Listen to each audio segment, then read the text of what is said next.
இப்போது புதிய அறிமுகம் ஆச்சி ஹோட்டல் சாம்பார் 50 கிராம் ரூபாய் 20 மட்டுமே. மக்கள் பணியில் பங்கு கேட்டால் அது எப்படி சதியாகும் என்று காங்கிரஸ் எம்பி மாணிக்கம் தாக்கூர் கேள்வி எழுப்பியிருக்கிறார். முக்கிய செய்தியாக பார்த்து வருகிறோம். மேலும் தகவலை செய்தியாளர் ரமேஷ் வழங்கிட கேட்கலாம். ரமேஷ் வணக்கம். மேலும் தகவல்களை சொல்லுங்க.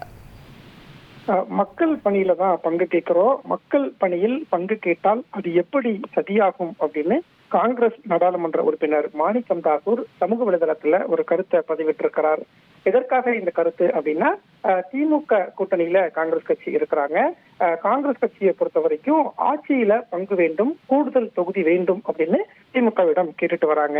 நேற்றைக்கு திமுக தலைவரும் முதலமைச்சருமான மு.க.ஸ்டாலின் ஒரு விஷயத்தை தெளிவுபடுத்தி இருந்தார். அதாவது ஆட்சியில பங்கு அப்படிங்கிறது தமிழ்நாட்டுல ஒத்து வராது அப்படிங்கிற ஒரு கருத்தை சொல்லியிருந்தாரு. முதலமைச்சருடைய இந்த கருத்து காங்கிரஸ் கட்சிக்குள்ள பல அதிர்வலைகளை ஏற்படுத்தி இருந்தது அப்படின்னு தான் சொல்லணும்.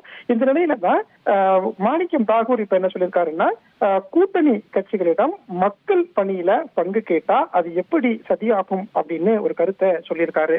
நேற்றைக்கு முதலமைச்சர் பேசும்போது காங்கிரஸ் கட்சி திமுக கூட்டணியில தான் இருப்பாங்க, காங்கிரஸ் உடனான கூட்டணி அப்படிங்கிறது வலுவாக இருக்கு. ஆனா இந்த காங்கிரஸ் திமுக காங்கிரஸ் கூட்டணியில பிளவை ஏற்படுத்துவதற்காக சிலர் சில கருத்துக்களை சொல்லி சதி திட்டத்தை தீட்டுறாங்க அப்படிங்கிற ஒரு கருத்தை முதலமைச்சர் சொல்லியிருந்தாரு. இப்ப மாணிக்கம் தாக்கூர் மக்கள் பணியில பங்கு கேட்டா அது எப்படி சதியாகும் அப்படின்னு சொல்லியிருக்கிறது மீண்டும் இந்த திமுக காங்கிரஸ் கூட்டணிக்குள்ள ஒரு விவாதத்தை ஏற்படுத்தி இருக்கு அப்படின்னு தான் சொல்லணும். ஆட்சியில பங்கு தமிழ்நாட்டுக்கு ஒத்து வராதுன்னு முதலமைச்சர் சொன்னதுக்கு காங்கிரஸ் கமிட்டியின் மாநில தலைவர் செல்வபெருந்தகை என்ன சொன்னாருன்னா, முதலமைச்சர் அவருடைய நிலைப்பாட்டை சொல்லியிருக்காரு. காங்கிரஸ் கட்சியை பொறுத்த வரைக்கும் நாங்க எங்களோட நிலைப்பாட்டை உறுதியா சொல்லிட்டோம். இதுக்கப்புறம் காங்கிரஸ் கட்சியினுடைய தேசிய தலைமையும் திமுக தலைமையும் பேசி இந்த இடத்துல முடிவு எடுப்பாங்க அப்படின்னு சொல்லியிருந்தாரு.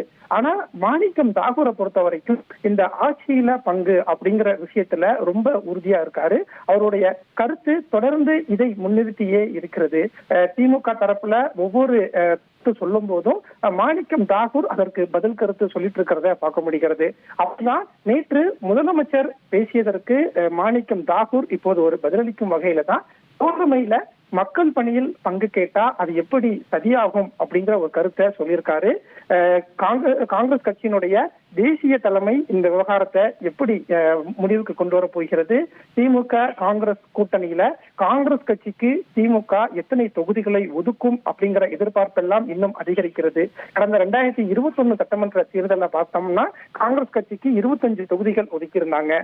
மீண்டும் அதே தொகுதியை 25 தொகுதிகள் அப்படிங்கிற வகையில திமுக ஒரு பேச்சுவார்த்தை நடத்துறதா சொல்றாங்க.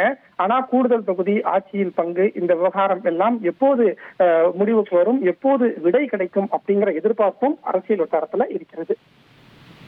தகவல்களுக்கு நன்றி ரமேஷ். இப்போது புதிய அறிமுகம் ஆச்சி ஹோட்டல் சாம்பார் 50 கிராம் ரூபாய் 20 மட்டுமே.